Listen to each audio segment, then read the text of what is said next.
sembrar en la gente.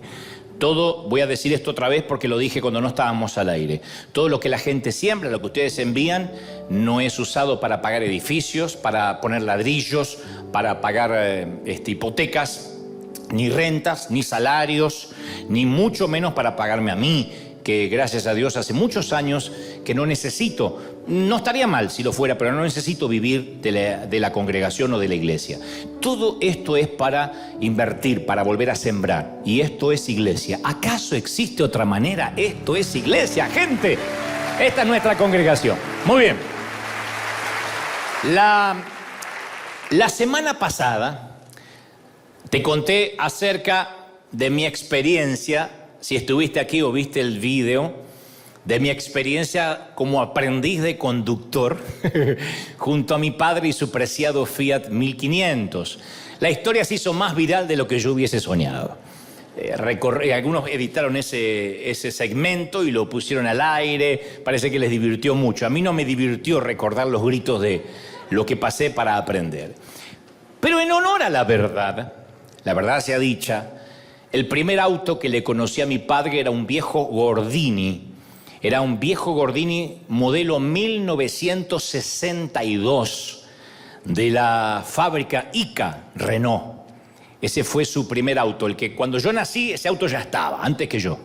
Ese fue un auto deseado. Yo fui un hijo que vino de casualidad, pero ese fue un auto buscado.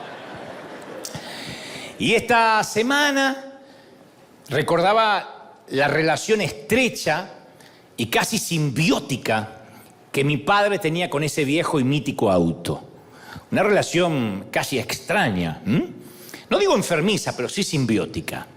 Si querías captar la atención de mi padre, tenías que sacarle el tema de su viejo Gordini, cualquier tema referente a su preciado automóvil, y tenía su atención. Entonces te decía mi papá, así como lo ves, le hice miles de kilómetros. Nunca me dejó de a pie. ¡Oh! Me decía así como orgulloso, dándole loas a su automóvil. Nunca me dejó de a pie.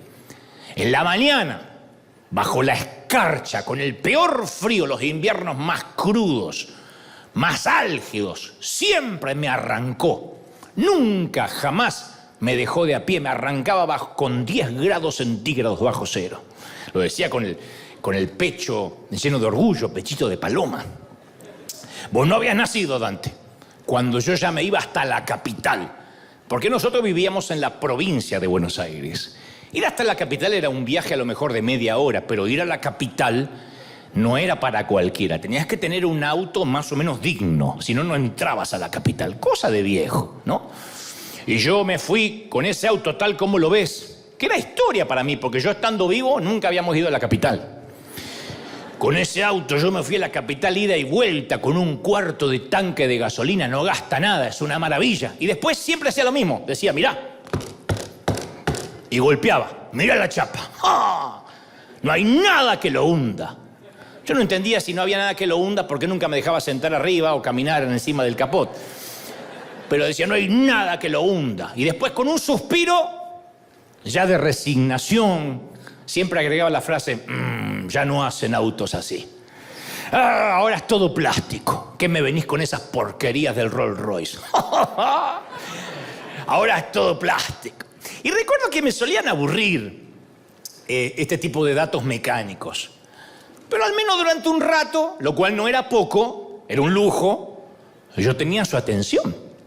Siempre y cuando, insisto, el eje de la conversación fuera su auto. Yo le decía, papá, no me va bien en el colegio, ya él se iba, decía, me voy de aquí, desconectaba el cerebro.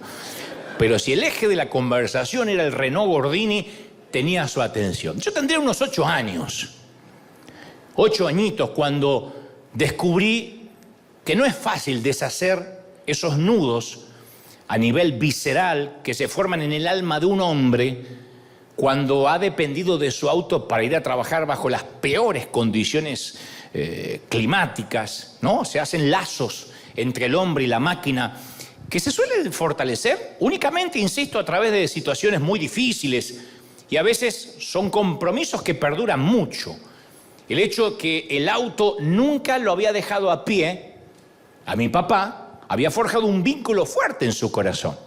Estarán pensando, pero qué materialista. No, mi papá no era necesariamente materialista, tendría otros defectos, pero no ese. El auto era su herramienta de trabajo, su modo de vida. Sin el auto era imposible pensar en ir a trabajar a la carpintería a las 5 de la madrugada, porque tenía que tomar 3 autobuses colectivos, se dice en Argentina. Así que el auto era sus pies, sus manos, una extensión de su dignidad.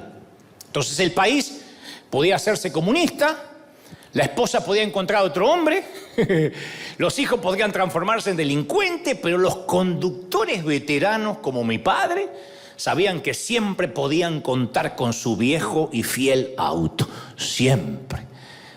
Y vivimos en un mundo en el que este tipo de fidelidades, aunque parezcan absurdas o triviales o nimias, vivimos en un mundo que este tipo de fidelidades son casi una aberración, un desatino. Hoy en día nadie se aferra a nadie y mucho menos a algo. Yo creo que en los próximos 20 años este tipo de fidelidad que te conté de mi papá va a ser encontrada únicamente en los museos. Porque aún los contratos actuales, con copias por cuadruplicado, ante notario público, con abogados, redactando lo que dice el contrato, se pueden ignorar o se pueden deshacer como si nunca se hubiesen firmado. Los futbolistas que conocimos de chicos que jugaban por amor a la camiseta, cambian de equipo, apenas aparece un empresario que le hace un fichaje de más dinero. Los pastores, como promedio, decía una estadística que leía esta semana, que abandonan sus iglesias después de 4 años, alegando que Dios les cambió el llamado, dejando a la Grey sin papá, sin un pastor, sin nadie al timón.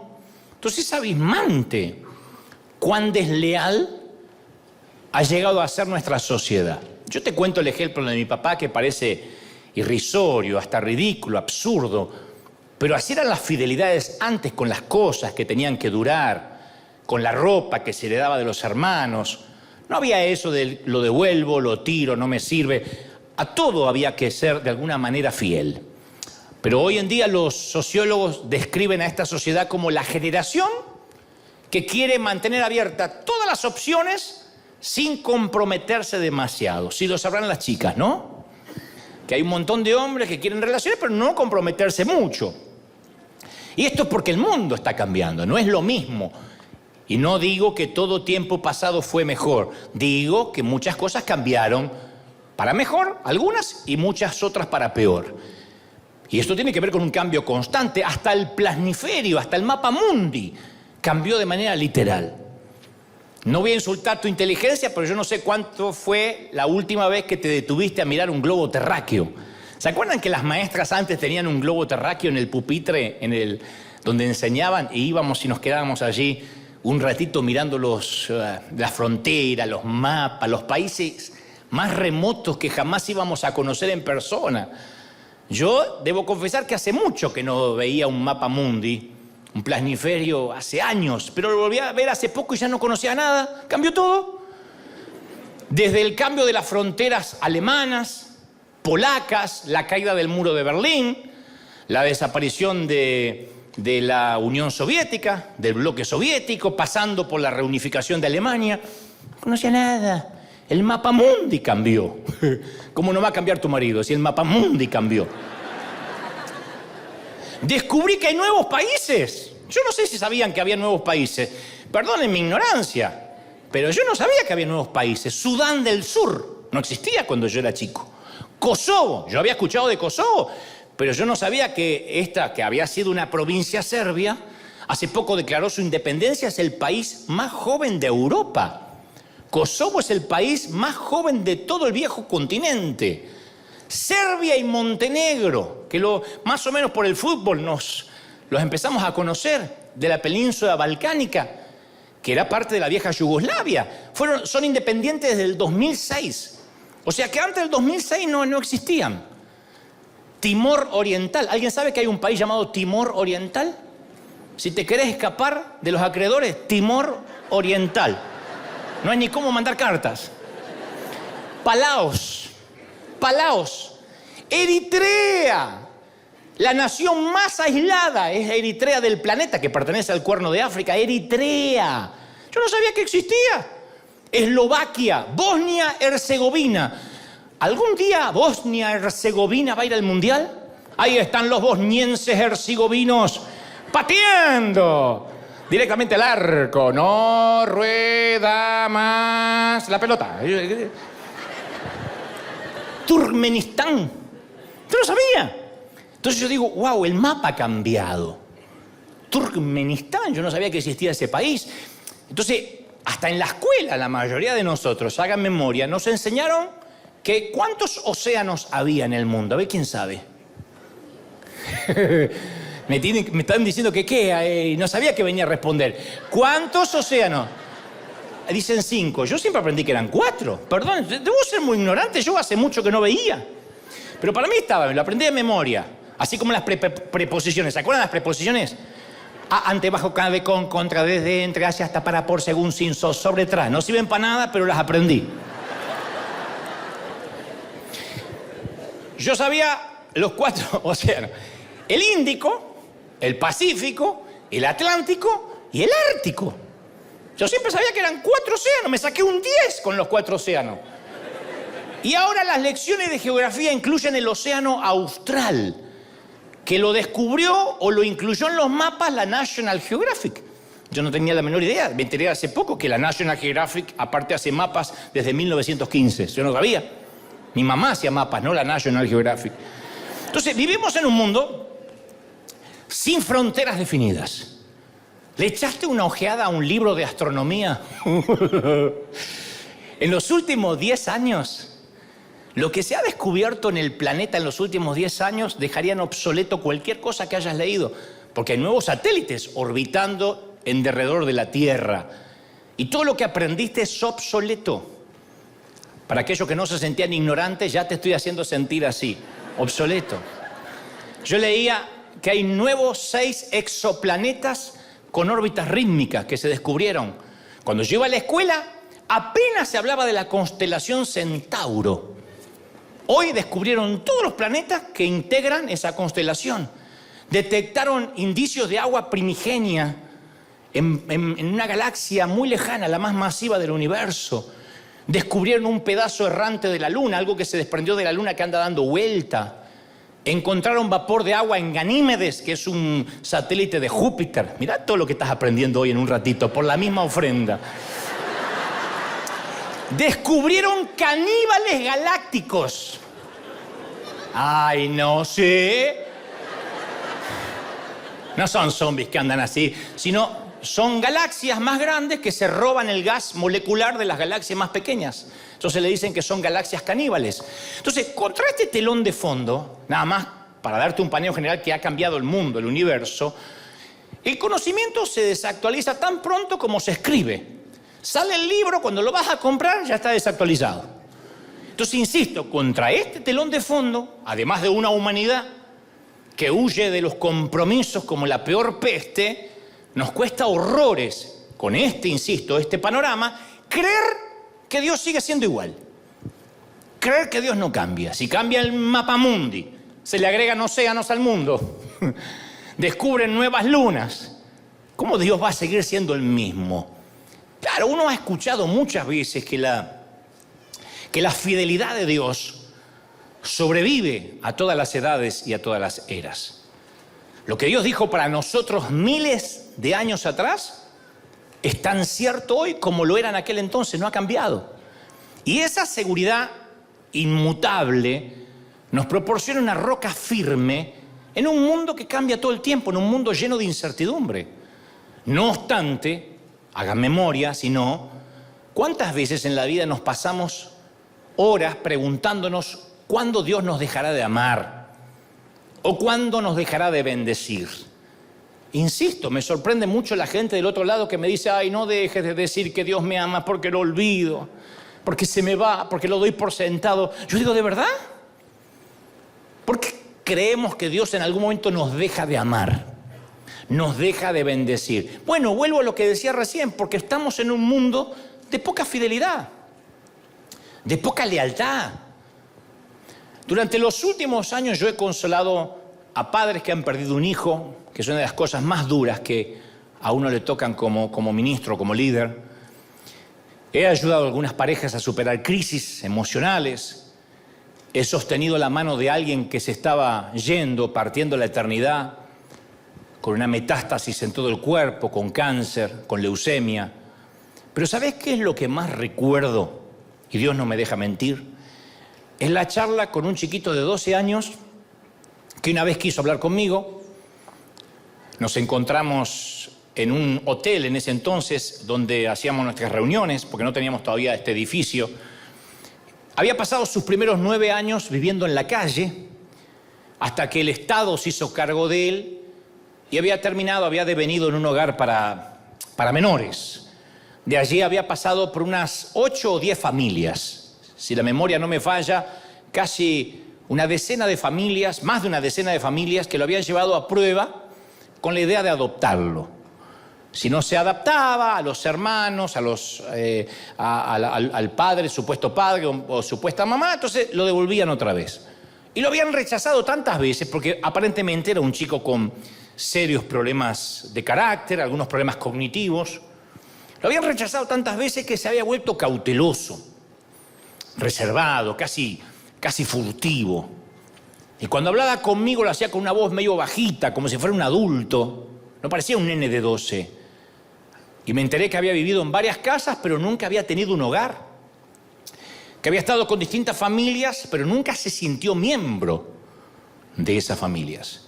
Entonces tenía el rostro ensombrecido, consternado. Y yo pude ver la tensión en la forma en que apretaba su mandíbula cuando hablaba. Porque hablaba, insisto, en un tono bajo. Parecía esas voces de hombre adulto fumador. Pero era evidente que dentro de él había emociones que estaban empezando a hervir. Y me dijo en un momento: estoy harto de que la gente crea que soy una cosa. Harto. Me tiran de allá para acá y yo prefiero volver a la calle. Porque por lo menos un lugar fijo antes de andar en casa en casa. Este chiquilín de 12 añitos se sentía perdido en una tormenta de cambios. Perdido.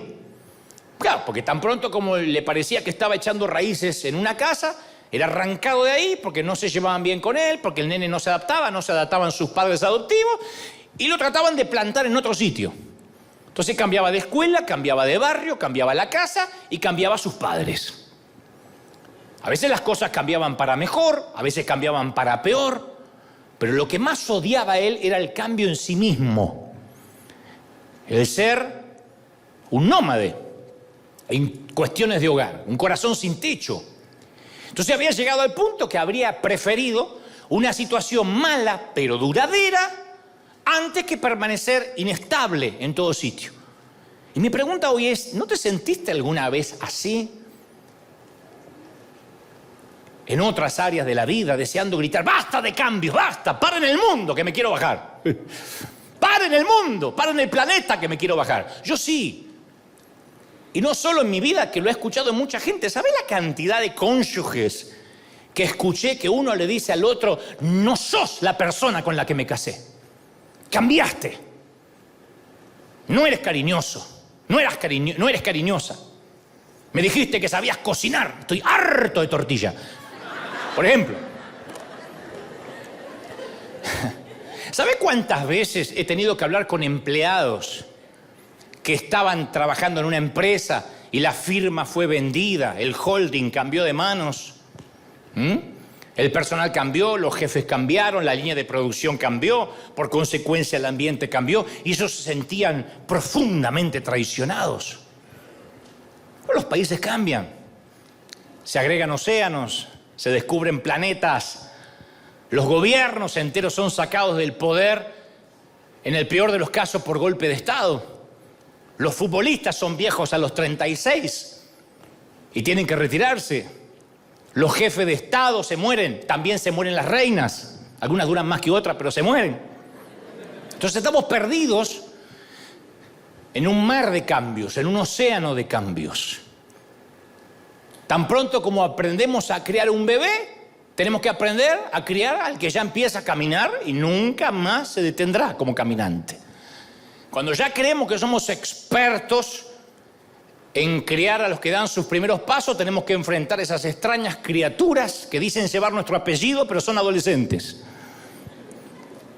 Entonces, todo cambia. Que nuestro país ganara o estuviera por ganar una copa o el Mundial de Fútbol no significa que lo va a volver a ganar dentro de 4 años.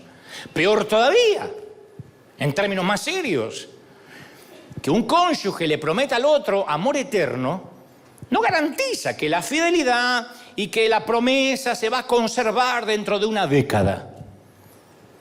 Sí, pero lo hizo delante de un cura, de un rabino, de un pastor. ¿Y quién garantiza que va a conservar el amor? Puede permanecer casado, pero ¿quién garantiza que va a seguir amando? Las cosas cambian. Nosotros cambiamos. Los expertos dicen que la mayoría de las personas de éxito son las que se adaptan a los cambios, las que hacen frente a los cambios, que está bien cambiar. Pero esta es la ironía. Yo estoy convencido que la mejor forma de manejar los cambios, que sí o sí van a ocurrir en la vida, nos va a cambiar todo, hasta el cuerpo. ¿O no te cambió el cuerpo en los últimos años? ¿No notaste cambios notorios? Viste que hay cosas que antes no estaban y aparecieron. ¿Qué sé yo? Cosas que la ley de gravedad no perdona a nadie. Entonces uno de pronto dice, todo cambia. Es verdad.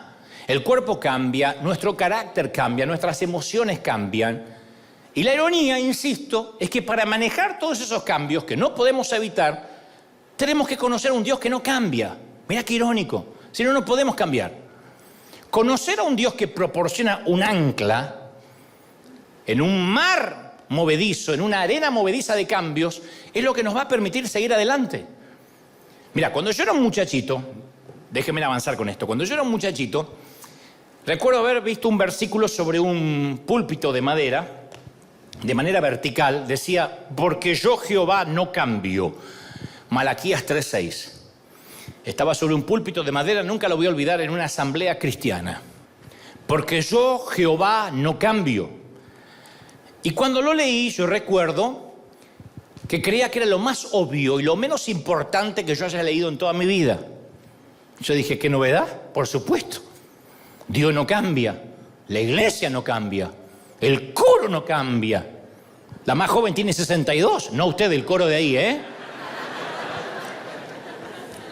El pastor no cambia, es siempre lo mismo. La vieja que se sienta al frente no cambia, no ustedes, sino la vieja que se sentaba ahí. Los himnos no cambian, nada cambia. ¿Qué tiene de raro que Dios no cambie? Es lógico si no cambia nada. Somos fósiles. Y que yo tenía un concepto completamente equivocado de lo que en realidad era la inmutabilidad de Dios.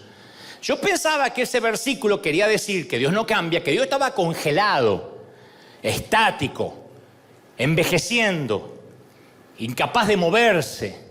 Entonces todo alrededor de él cambiaba, todo se modernizaba y él no cambiaba, como mi pastor, como el pastor alemán, que empezó a volverse senil y pensó que Dios también envejecía con él. Yo decía, por eso Dios no cambia, porque es eterno, y por eso es eterno, porque no cambia. No, luego fui entendiendo con los años que lo que no cambian en él son sus cualidades, sus adjetivos, lo que nos prometió.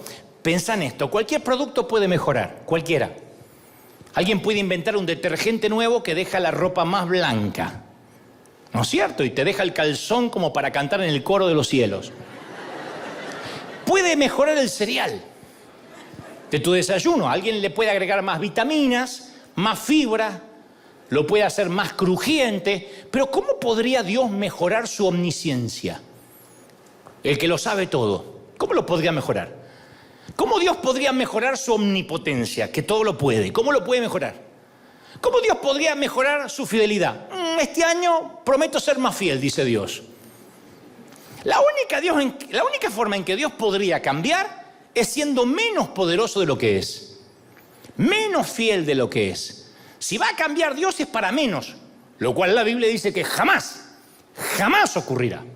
Santiago 1:17 dice, en Dios no hay mudanza ni sombra de variación. Ni sombra. Notá que no solo dice que no hay cambio, sino que ni siquiera hay una sombra de cambio. Él es todopoderoso, Él todo lo sabe, Él es súper fiel, Él está en todas partes, Él es poderoso, omnisciente, omnipresente. Ese es nuestro Dios. Ahora, Dios es consecuente. ¿Qué es consecuente? Que se mantiene. En un mundo donde todo cambia, insisto, donde los planetas, el planeta cambia, donde las fronteras son difusas y cada cambio de nuestro mundo quiere decir que se va deteriorando un poco, Dios permanece fiel en todos los aspectos de su carácter. Alguien tiene que decir amén. Fiel. O sea, pero por alguna razón, vuelvo a esto. Todos tenemos momentos, y esto no respeta la estatura espiritual de nadie, desde pastores, obispos, hasta el que se acaba de entregar a Cristo, todos tenemos momentos en que empezamos a dudar de la fidelidad de Dios, porque vivimos en un mundo infiel. Entonces, cuando las presiones de la vida empiezan a crecer, no me digas que alguna vez no dijiste, no creo que Dios esté al tanto de esto. ¿Qué le importa que me estén por desalojar? No creo que Dios sepa que me llegó la deportación y se ocupe de eso. Debe tener tantas miles de gente. Está bien, Él es omnisciente, todo lo sabe, pero de alguna manera esto que está pasando tiene que haber escapado a su atención. Todos lo pensamos. Estamos enfermos en cama 2 días. En el peor de los casos con Omicron, con COVID. En el mejor de los casos con un resfrío. Y ya estamos pensando, no entiendo. Yo no entiendo por qué. Porque Dios me dejó. Ya estamos pensando que nos dejó. O nos metemos en una situación complicada, en una deuda de la cual no podemos salir y decimos, no creo que Dios esté conmigo ahora, en este momento. Quizá esta sea la primera vez que se toma 15 minutos de siesta, pero no está conmigo, ya me hubiese sacado de acá o de esta situación. O nos enviciamos con algo. Tenemos un estúpido hábito oculto y murmuramos por lo bajo, bueno, ok, Dios es todopoderoso, pero no creo que sea tan poderoso para solucionar este problema del cual cuántas veces quise salir y no pude. Y ahí llegamos o concluimos que está bien, el Dios de Moisés, el Dios de David, ese fue el Dios joven. Pero con el paso de los años, los siglos hicieron efecto en Dios. Que Dios envejeció. Tenemos miedo de que haya perdido sus atributos. Como nosotros vamos perdiendo atributos, bueno, yo no me mantengo joven, pero muchos de ustedes han perdido atributos, pensamos que Dios también. Pensamos que Dios está un poco senil, que Dios es impotente, que Dios, bueno, tantos siglos ya no es el mismo y a esta edad, por las noches Dios debe poner los dientes en un vaso.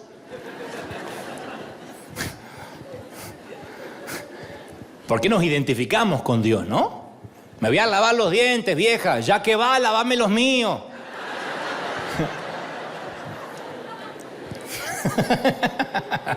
Y pensamos que Dios es igual.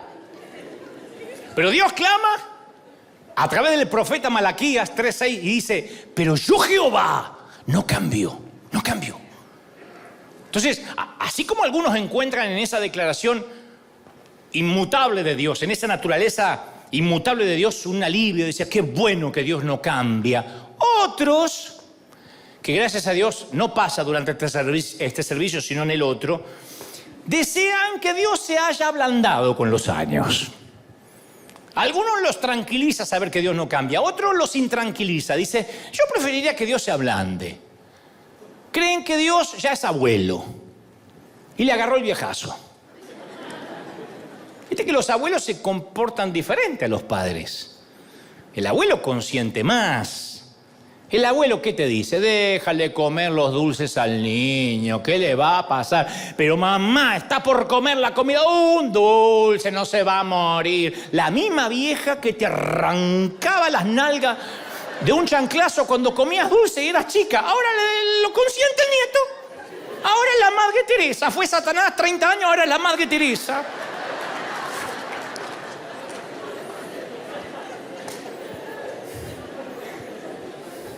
Yo no lo podía entender. En mi propia mamá agarraba una mandarina, además había una mandarina para cada hijo. Y no es que no había más, pero eso tenía que durar. No toque la mandarina, una más, no, un gajito, no. Salsa para la comer mandarina. Se hizo abuela la vieja. ¿Quiere más mandarina? Tengo más. Y yo la quería matar con las mandarinas y todo. Digo que tengo un trauma con las mandarinas. Nosotros pensamos que Dios es igual. Hay gente que supone que en el Antiguo Testamento Dios era severo, pero llega hasta Malaquías y se pega un frenazo y ahí se suaviza. Y en el Nuevo Testamento, y ya 2000 años después, inclusive del Nuevo Testamento, ya está como un abuelo. Y nos dice, chicos, cristianos, no pequen tanto. Ya no tienen que pecar. Piensan que Dios es eso. No confundamos gracia con liviandad. Déjame serte franco, Dios no odia el pecado con menos pasión ahora que como lo dio hace 10.000 años atrás. Eso no ha cambiado. Que nuevas sean sus misericordias cada mañana es una verdad. Pero ni tú ni yo vamos a ser juzgados de una manera diferente a lo que fue juzgado Adán y Eva. Porque Dios no cambia sus medidas, no cambia. No envejece, no se vuelve más senil, más buenito y nos da dulce cuando debería disciplinarnos. Su medida fue, es y será siempre la perfección. Un solo pecado y somos culpables de todos. Eso no cambia. Entonces no pensemos que nos podemos escabullir de Dios porque este es otro tiempo, porque ahora Dios es más cool, Dios es más nice. No.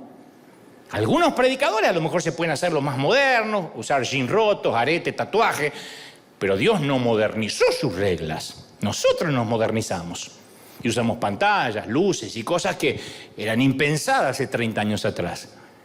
Pero la Biblia no cambia. El cambio de sus reglas no ocurren. Si estás en pecado y no buscas arrepentirte, por eso hablo tanto y hablamos tanto acerca de la gracia. No porque amamos el libertinaje, sino porque si no corres a la gracia, a la sangre de Cristo, estás en serios problemas. Como lo estuvo hace 2000 años cualquiera que no se arrepintió. Entonces Dios nunca levanta sus restricciones, Dios no aliviana su doctrina. Y cuando hablo de doctrina, hablo de mantenerse en pecado. No cambia sus reglas según el calendario. Bueno, él entiende que estamos en verano y medio calurientos. No. No lo cambia por alguna generación en particular. Dios no dice, bueno, los chicos de ahora son así. ¿Qué le iba a andar pidiendo? ¿La santidad que le pedía a sus abuelos? Hoy en día, ¿qué joven está de novio y vive en santidad? Yo entiendo que hoy en día, con el avance de la ciencia, pobrecitos, se deben estar encamando, los bendigo. No es así. Dios no hace excepciones de ningún tipo. Nadie está por encima de las reglas, nadie. No importa cuánto Dios te esté usando, tú no estás por encima de las reglas. Dios nunca dice algo como, está bien, descarga tu rabia sobre tu familia, porque tuviste un día duro, yo te entiendo, así que grita. Y después te sugiero que mires algo de porno para relajarte. Yo te entiendo. Perdón, Señor. Algo de porno de tanto en tanto, con la poca vida sexual que tienes, hace bien. Ninguno dice amén, me lo esperaba. Dios no se volvió un abuelito. Ahora, también recuerda que el mismo Dios que no cambió sus leyes, tampoco cambia su oferta gratuita de gracia, de perdón, de amor. Por eso es irrisorio que algunos se mantengan como están sin correr a la gracia de Dios. Cuando Dios dice la gracia, no, tampoco cambió. Ahí está. ¿Por qué ocultar lo que estás haciendo si puedes ser auténtico, correr hacia mí y obtener mi perdón? Esa es la gracia de Dios, que no ha cambiado tampoco. Tampoco hay mayor gracia ahora que antes, ni menos. Dios es el mismo que le prometió a Abraham una nación grande, el mismo que le prometió a Noé, nunca más voy a anegar la tierra en agua, con un diluvio universal. Hizo un compromiso con David y le dijo, voy a levantar a la nación de Israel a nivel de importancia mundial. Una nación chiquitita así, hoy en armamento es una de las más poderosas de la tierra. Dios prometió a la iglesia primitiva de Jerusalén que ellos iban a ser la punta del iceberg, la punta de lanzamiento para que las iglesias se extendieran a las esquinas del mundo conocido hasta la fecha. Entonces Dios prometía y se anticipaba el tiempo porque Él estaba dispuesto a que se registren sus compromisos, porque la naturaleza de Dios es ser fiel. Si Él te dijo te voy a bendecir, no miente. ¿Tú lo crees? ¿Cuántos dicen amén? Entonces, ahora, para mí, la fidelidad de Dios en sus compromisos, para mí es todo. ¿Qué crees que te diga? Yo me despreocupo de mi futuro. Hace años que no tengo más ansiedad. Tendré otros defectos, pero ansiedad, porque Dios dejó escrito que nuevas son sus misericordias cada mañana para mí. Que cada mañana. Y si hoy tengo un mal día, mañana va a ser un mejor día. Hoy puede ser un gran día y mañana también, dice el proverbista Nano Serrat. Entonces, hoy puede ser un buen día, mañana también. Hoy puede ser un mal día, mañana va a mejorar. Entonces, voy más allá. Analizo mi existencia más allá del sepulcro. Porque algunos dicen, bueno, no tienes ansiedad con respecto a la vida. ¿Y qué tal más allá del sol? Y yo me lleno de paz. No le tengo miedo a la muerte. Nunca me preocupé por las noticias. No por eso dejé de ser prudente, pero nunca dije, ay, no, me voy a morir. Ay, tengo tos, a ver si se me tapan los pulmones, si me muero, si me entuban. Nunca tuve. Yo dije, bueno, yo ya tiene el día y la hora en que me voy a ir. Nadie va a decidir cuando yo me muera, nadie. Ni un virus, ni Satanás, nadie si Dios no dice que tengo que irme con él. Tengo tranquilidad. Y él, como si fuera poco, hizo un compromiso inviolable de llevarme al cielo basado en los méritos de Cristo, no en los míos. O sea que no tengo que decir, uy, a ver si Dios me acepta y me borra. No tengo esa neurosis religiosa. Tengo que cuidar la doctrina, tengo que cuidar la doctrina. Yo de chiquitito escuchaba tanto que Cristo venía pronto, no lo descarto, no estoy diciendo que no, pero desde el miedo, desde el terror. ¿Sabe las veces que yo llegaba del colegio? Mamá y papá se habían ido al mercado sin avisarme. Y yo me agarraba pánico, tenía 11 años, me quedé, gritaba. Fui a ver a la vecina. Pa' colmo, esta era católica, la otra era mundana, la otra era musulmana. No tenía referencia para saber si me había quedado o no. De pronto aparece mi hermano. Le voy a decir, qué alivio. Dije, no, si este es tan sinvergüenza como yo, los dos nos quedamos. Porque dije, a ver si me agarran la semana que justo me borro. Claro, vivía como un legalista neurótico. Y un día voy a las promesas inviolables del Señor que no cambia. Y me dice, no, va a ir al cielo por los méritos de mi hijo. Yo te llevo al cielo por su sacrificio. Cree en él. ¿No es maravilloso? Si fallo, ¿qué pasa si fallo? Su gracia está a mi alcance. Hay millones de personas que ahorran en dólares, que es la unidad monetaria de la Unión Americana, de los Estados Unidos de América, porque el dólar es fuerte porque lo respalda el gobierno, el tesoro de los Estados Unidos de América. Bueno, yo invierto en promesas de la Biblia porque son respaldadas por el carácter y la naturaleza de Dios. Él respalda cada promesa. Esto es más que el tesoro. Esto es más que el tesoro de los Estados Unidos. Entonces, cuando miro mi vida, yo encuentro serenidad en mi alma. Me he vuelto un tipo sereno. Y esa serenidad no es producto de la meditación, del yoga, no es producto de años de acumulación de buenas obras, ni emana de mi sabiduría, ni mi concepto esotérico. Tiene su origen esta serenidad en la naturaleza de Dios. Quien hace compromisos y los cumple. Yo estoy atado a alguien que si prometió lo cumple. Entonces cada vez que cantamos, tu fidelidad es grande. A mí me gusta mirar alrededor y ver cómo canta esta canción la gente con cabello cano. La gente canosa, la gente adulta, los que no tienen cabello. Lo canta con una convicción. Tu fidelidad incomparable es. Cierra los ojos y dice, nadie como tú, bendito Dios. Veo que sus venas se inflaman. Grande es tu fidelidad. Y tienen el rostro dominado por una sonrisa de seguridad. Cada sílaba, yo lo veo que la acentúan con absoluta certeza. Los jóvenes lo tienden a cantar como una canción viejita, aburrida, un poco monótona. ¿Por qué? Porque los adultos, los más ancianos, han experimentado la fidelidad de Dios. Están seguros de lo que cantan. y que lo que cantan es verdad. Lo han cantado en los hospitales, en las salas de cuidado intensivo, junto al panteón. Lo han cantado durante el divorcio, en la separación, en el casamiento, cuando tuvieron que arrojar un puñado de tierra sobre un ataúd. Y saben que Dios es fiel. Y lo cantan con la misma certeza que mi papá hablaba del Gordini. Con esa certeza decía, nunca me dejó de a pie, y sus ojos se encendían en fuego. Bueno, para esa gente la fidelidad de Dios no es un tecnicismo teológico, es la historia de sus vidas. Tu fidelidad es grande, es la historia de mi vida. En cuanto a mí, cuanto más años tengo, con más emoción canto esa canción. No quiere decir que sea viejo, pero no lo canto ahora como cuando tenía 20. Para mí era una canción más. Ahora cuando canto tu fidelidad incomparable es, nada llena más mi corazón que esa canción. Porque habla de Él. En un mundo de constantes cambios, Él es fiel. Entonces, la fidelidad de Dios, ¿a qué nos lleva? A un segundo punto, a saber, porque hemos sido hechos a imagen y semejanza de Dios y eso siempre nos gusta.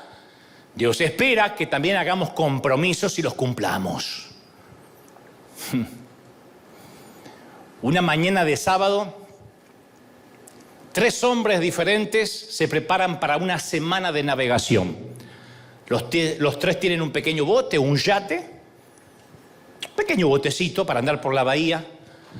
El primer hombre se sube a bordo, se cambia de ropa, pone música, no se pierdan el detalle, y pasa la mayor parte del tiempo holgazaneando en el bote que todavía sigue amarrado al muelle. Nunca le quita las amarras al bote del muelle, pero a él le encanta estar ahí en el bote que se mueve un poquito junto al muelle, duerme la siesta, holgazanea, se lleva un iPad. El sábado en la noche duerme ahí en la cabina, siempre amarrado al muelle. El domingo cumple más o menos la misma rutina del día anterior, lo limpia un poquito, lee, duerme la siesta, está en el iPad. A las 4 de la tarde regresa a casa, empaca todo y se vuelve. Nunca quitó las amarras. Después hay un segundo hombre que va a navegar, porque eran 3. El segundo llega a su bote también el sábado temprano. Está anclado en la misma marina, trae el mismo equipo, escucha la misma música, pero luego hace algo diferente. Este quita las amarras y echa a andar el motor. Suelta las amarras, sale del embarcadero, navega por la bahía, que es donde están estacionados, aparcados los otros botes. Pasa una hora mirando, chusmeando los otros botes. No sale de la bahía y tira el ancla para cocinar la cena. Esa misma noche se aventura hasta el rompeolas, que es el espigón, o lo que llaman también la escollera, esa estructura costera, que si es transitable se le llama malecón. Va hasta ahí, pero no cruza el mar abierto, le da una mirada y regresa y duerme en el bote. El tercero llega al bote el sábado temprano también, lleva sus cosas a bordo, sale del embarcadero y directo, va recto a la ribera. Pone proa a mar afuera, iza las velas y cuando el viento las infla, apaga el motor y entra a mar abierto. Y escucha el tipo cómo las velas resisten al viento y al agua rugiendo cuando son cortadas por el casco. Siente cómo se levanta, cómo se encrespan las olas y sigue avanzando hasta que pierde de vista la tierra. Y pasa toda la noche, es un viejo lobo de mar. Pasa toda la noche en el océano, a pesar del movimiento del bote. Y vuelve el domingo a la noche de navegar. El lunes a la mañana se le pregunta a los 3 hombres, ¿qué hicieron el fin de semana? Y cada uno va a decir, salí a navegar. Ahora, ¿los 3 hicieron lo mismo? Técnicamente los 3 salieron a navegar, ¿correcto? Los 3 salieron a navegar. La misma analogía tiene que ver con nuestros compromisos. Hay aquí gente que se compromete con Dios, pero nunca tiene intención de abandonar el muelle, la autonomía ni la independencia. Y a mí como pastor me consta. Yo antes intentaba cambiarlos, ahora me di cuenta que es parte de la semilla que no caerá en buena tierra por mucho que lo intente. Y no digo que sea gente mundana, carnal, no, gente que no está dispuesta nunca a soltar las amarras del bote. Les gusta estar anclados al muelle. Juegan a simular que son cristianos. Se dejan ver en la iglesia un par de veces al mes, dejan caer un billete de $5 en la ofrenda. Bueno, pongo 5 esta vez porque ando dador, y ponen 5. Se esfuerzan por lucir religiosos, pero nunca quitan las amarras del bote, nunca. Los he visto a lo largo y a lo ancho de mi vida. Siempre se las arreglan para mantener una conexión con la playa. Siempre. Son casi cristianos. Para cristiano le falta, para mundano le sobra, o viceversa. Saben demasiado de lo que pasa adentro para considerarlos inconversos, pero no saben lo suficiente como para considerarlos cristianos comprometidos. El segundo quizás haga un compromiso más profundo. El segundo, siguiendo con la analogía de los navegantes. El segundo está dispuesto a dar una vuelta por la bahía, por el puerto de la espiritualidad, pero nunca irá más allá como para perder de vista la tierra. Nunca se aventurará a los mares profundos de un compromiso con Dios. Nunca. Estos, a diferencia de los primeros, asisten todos los domingos a la iglesia. A veces se ofrecen como voluntarios de alguna tarea. Están dispuestos a dar una vuelta por la bahía, pero nunca llegan a mar abierto. Nunca. Saben cómo son los otros botes, chusmean bastante, pero nunca sabrán lo que es una relación profunda y plena con Dios. Y el tercero es el que deja atrás el muelle de la autonomía, alcanza las aguas profundas del compromiso, se aventura, no le importan las condiciones del tiempo, adora, le vaya bien o le vaya mal, descarta la opción de regresar al muelle. Eso no está en su opción. Quedar amarrado al muelle le da vergüenza. Ni se le ocurre quedarse en la bahía. Llegó para navegar y el tipo va a navegar. Y navega. Y se tropieza y se ahoga y se enrieda en algas, pero el tipo hoy se levantó a navegar. Los que de verdad se comprometen abandonan la seguridad del puerto y se arriesgan al mar abierto de la fe. Esos son los que algún día cantan a todo pulmón: tu fidelidad es grande. Pero ¿cómo cuerno vas a cantar tu fidelidad si nunca soltaste las amarras del muelle? La fidelidad se canta cuando soltaste las amarras del muelle. ¿Por qué yo era jovencito y esa canción no significaba nada? Porque nunca le había creído a Dios para un sueño grande que necesitara a Dios en la ecuación. Si yo hacía cosas con mis ahorros, no necesitaba a Dios. Pero si emprendía algo que necesitaba sí o sí la intervención divina, eso hacía que en algún momento perdiera de vista la tierra y fuera más allá de la escollera. Y cuando estaba endeudado y no sabía cómo pagar y lloraba y decía: Señor, ayúdame, y la provisión venía, ahí cobraba sentido. Grande es tu fidelidad. Ahí cambiaba la canción. Ahora, yo estoy consciente que hay muchas personas acá lisiadas debido a un compromiso que no le cumplieron, porque nos dañaron muchas veces. Tú dices: está bien, yo le fallo mucho a Dios, pero caramba, que a mí también me fallaron. Yo estoy consciente de eso, Yo conocí el dolor humano de cuando no se cumple un compromiso, pero lo que más me sorprendió a mí es la comprensión de cómo le duele el corazón al Señor cuando quebrantamos un compromiso con Él. ¿Cómo le duele? ¿Quieres quebrantarle el corazón a Dios? ¿Quieres romperle el corazón a Dios? Te voy a dar una receta sencilla. Falta tu palabra. Haz promesas en el altar o en la silla o rumbo al trabajo por las mañanas que no cumplirás y verás cómo le rompes el corazón al Señor. Alguna vez te hablé del libro de Oseas en el Antiguo Testamento, que es la crónica del dolor que le causa la infidelidad a Dios. Dios le dice a su profeta un día: tengo algo contra ustedes, tengo un cargo contra ustedes. Oseas dice: ¿cuál? Dice: no hay fidelidad hacia mí en esta tierra. ¡Qué duro! Estoy descubriendo tu infidelidad. Que lo que Dios estaba queriendo decir es que yo hice un compromiso en hacerte una nación, en adoptarte como mi familia. Nos hicimos promesas mutuamente, ¿correcto? Bueno, el único problema es que yo solo estoy cumpliendo la palabra. Yo cumplo mis compromisos y los cumpliré, pero tú debes cumplir los tuyos también. Entonces Dios, para dramatizar cuán herido estaba en su corazón, le instruye a Oseas. La historia la voy a contar muy rápida. Le dice a Oseas que haga una de las cosas más extrañas jamás pedidas por Dios en la Biblia. Le dice, ve a la zona roja, busca a una prostituta, una mujer que cobre por los favores sexuales dispensados a los hombres, y cásate con ella. Le pide a Oseas que comparta su cama con una mujer que es el vivo retrato de la infidelidad. La infidelidad exacerbada, glorificada. ¿Cuántos votos se habrán roto en la cama de esa mujer? ¿Cuántas familias quedaron destruidas en sus brazos?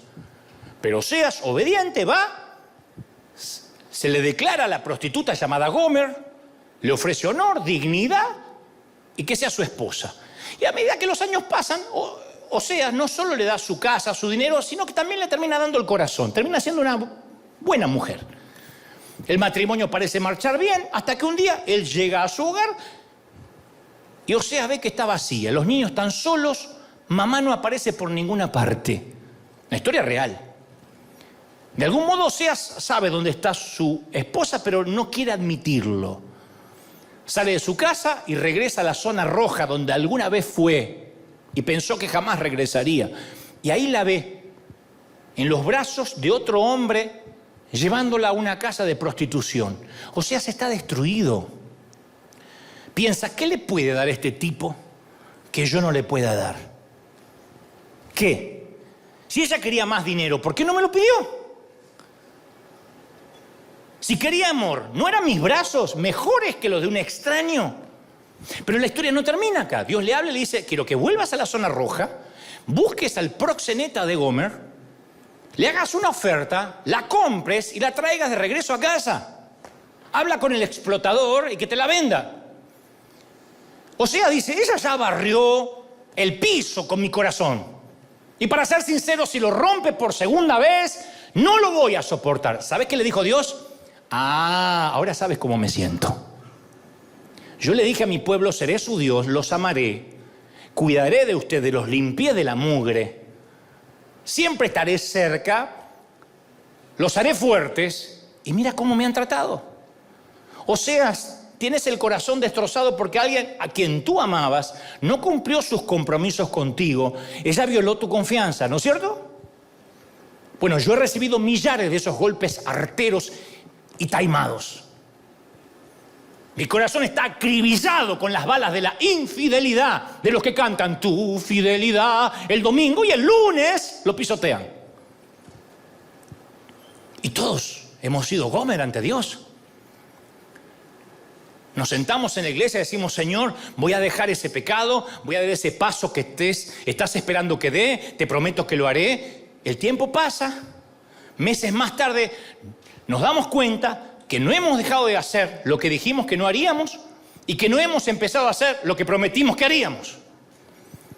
Entonces, cuando yo leo a Oseas, me doy cuenta que mi desobediencia, mi infidelidad no enoja a Dios, lo deja sin respiración, le rompe el corazón. Porque Él sufre por tu y por mi infidelidad. Somos la sociedad de los infieles. Tú, yo, todos somos infieles. El gato maulla, el perro ladra, la suegra molesta y nosotros somos infieles. Es parte de la naturaleza. Y entonces estás preguntándote, ¿y qué quiere Dios de mí? A ver, me hace sentir muy mal. ¿Cómo hago para dejar de ser infiel? Es cierto. ¿Cómo hago? Bueno, tengo la solución. Los dioses del antiguo mundo pagano responderían, dame tu primogénito, quémalo en una pira. Los dioses de otras religiones podrían responder, sigue las reglas, tienes 500 leyes para seguir. Pero te diré lo que dice mi Dios y tu Dios. ¿Quieres ser fiel? Dame tu corazón y vamos por la vida caminando juntos. Sin esfuerzo, dame tu corazón, cree que te perdoné y dame tu mano, camina junto conmigo. Alguien tiene que creerlo, díganme amén. En el siglo VIII, antes de Cristo, empezó la gente a preguntarse, ¿qué quiere Dios de nosotros? Así como ustedes o como yo hoy.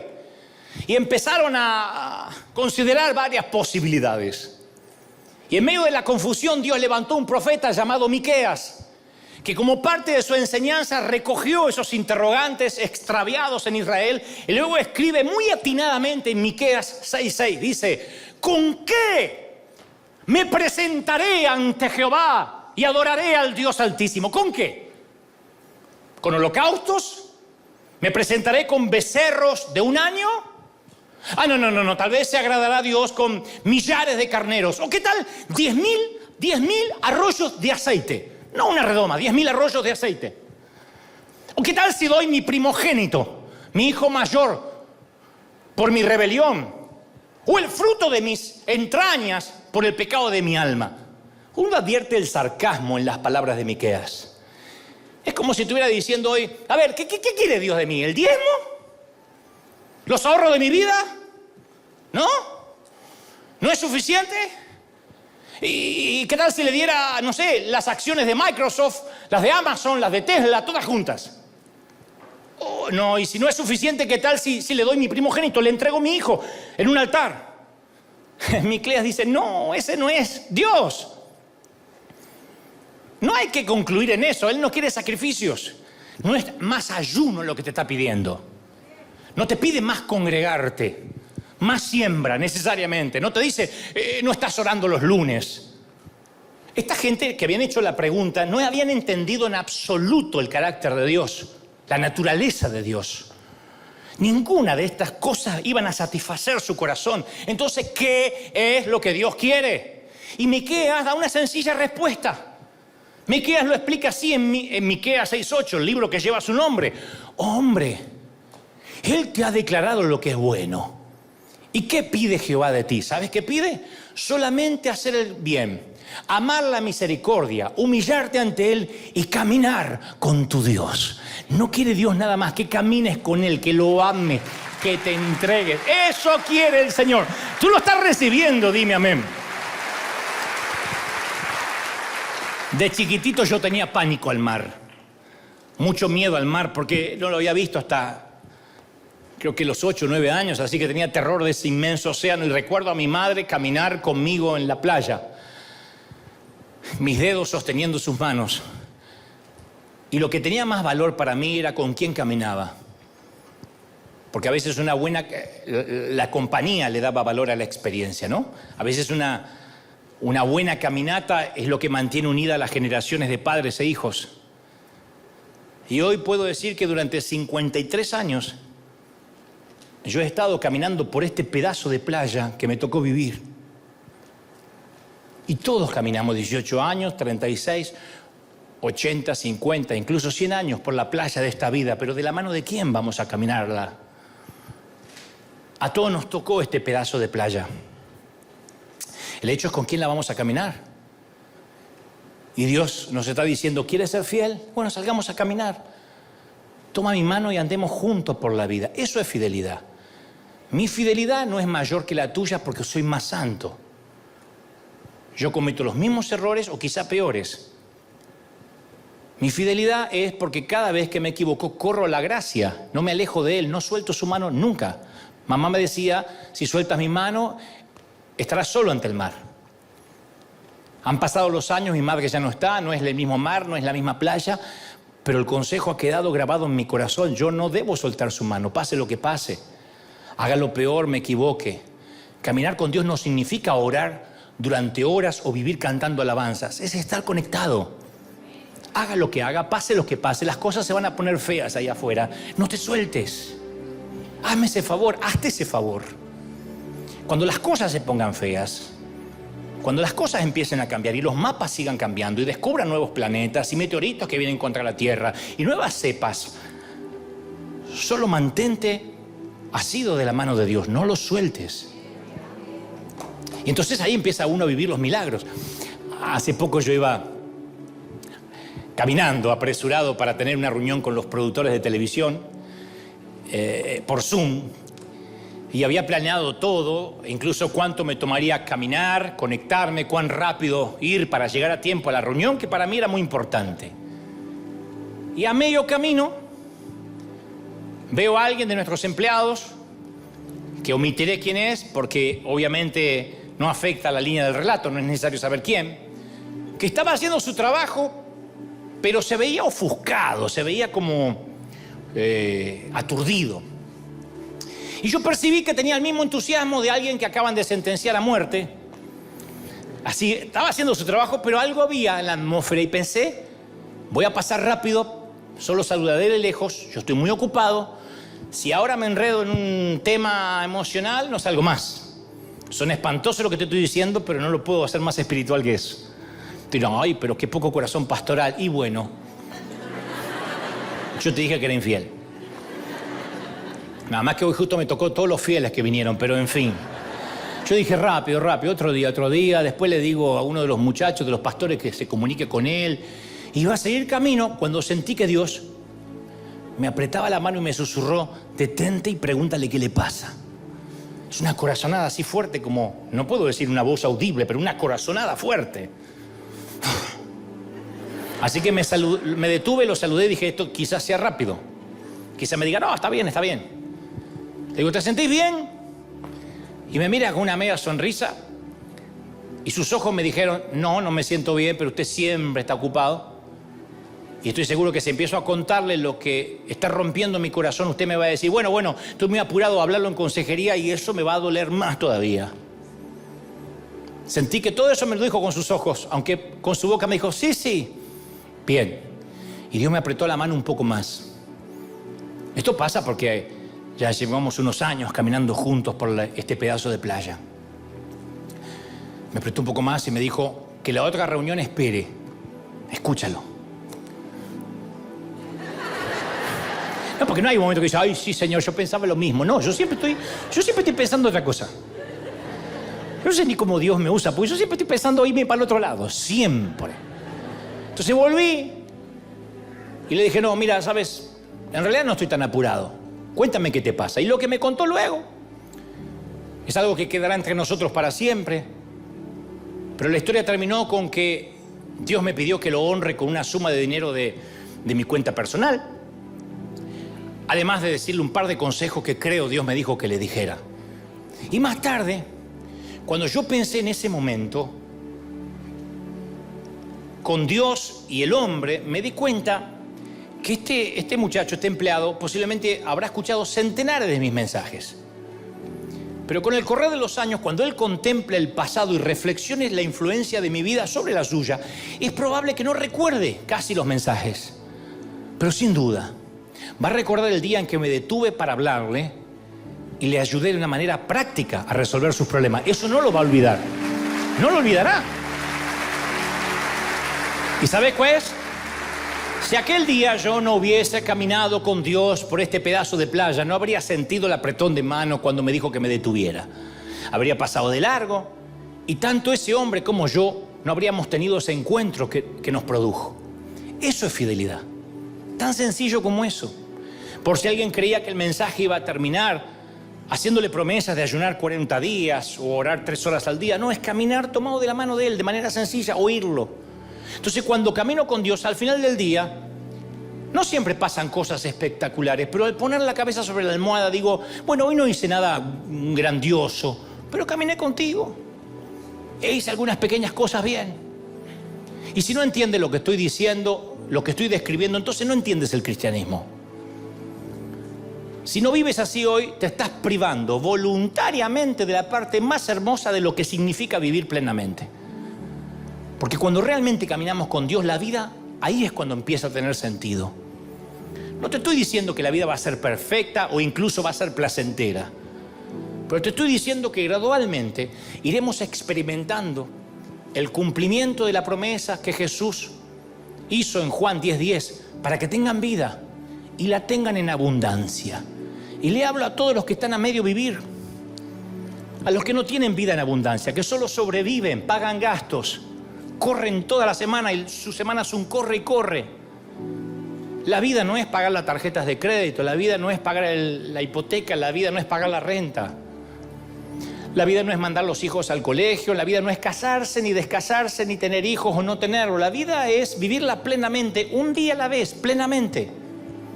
Y yo espero que décadas más adelante, a partir de hoy, algún día puedas decir de Dios lo mismo que mi padre de su Gordini.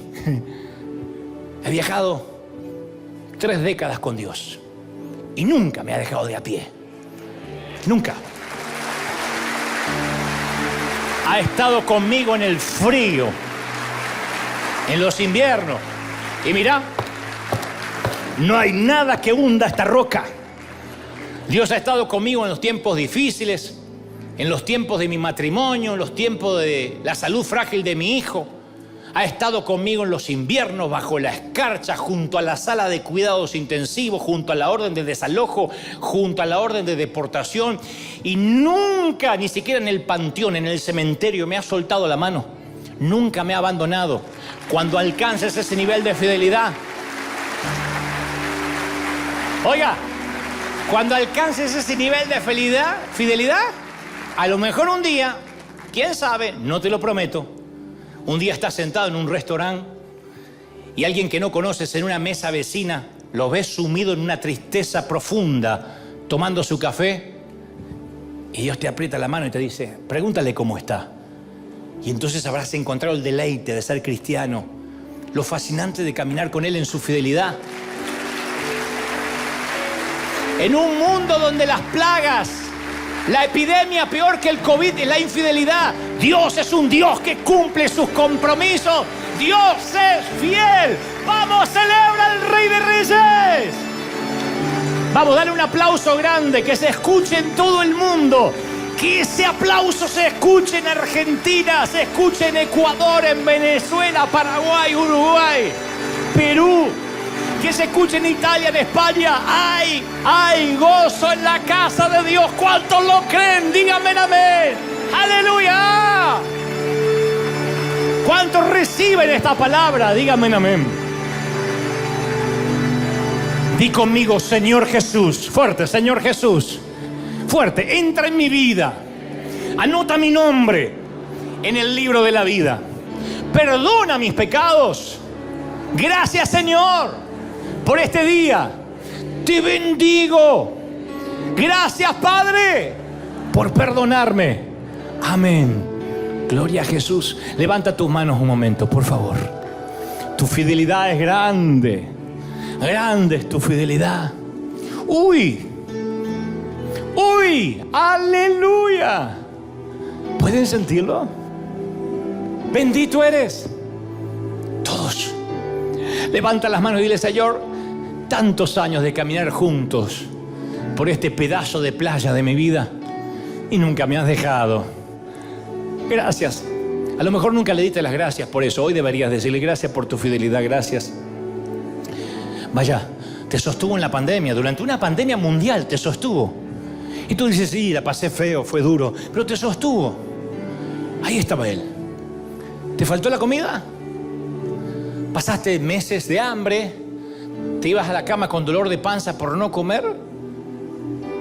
Si dices no, ya puedes cantar tu fidelidad en tu corazón. Dios es tan fiel. Yo no he cambiado, ¿sabes? No me rompas el corazón. Cumple lo que prometes. Le decía a un querido compañero de armas hace una semana atrás, creo que el mayor problema que tienen los líderes es que apenas Dios los usa y apenas son pastores y apenas son líderes, ya se toman 5 vacaciones al año, andan dando vuelta por el mundo, total le pagan el boleto, le pagan los hoteles y creen que son los privilegiados. Uy, me explotaron las naciones, me están llamando de todo el mundo. Yo también pasé por eso. Pero un día en un hotel el Señor habló conmigo y me dijo, cumple lo que prometiste. Me prometiste servir, no pasear. Me prometiste que me darías tu vida, me entregarías tu juventud. Y entonces no habrá límites para ti. Yo te entregaré los medios de comunicación, te entregaré los estadios, te prestaré los oídos de las naciones, pero tú cumple. Y esto no significa que yo no descanse, significa de que no tengo que tener el ministerio como una opción a ser un flojo, a ser un holgazán. Los lunes yo trabajo, a primera hora. No tengo días de descanso porque el domingo me dejó muy agotado. Por favor, qué insulto a los que trabajan. Entonces, aquellos que son enfocados, aquellos que trabajan, aquellos que se esfuerzan,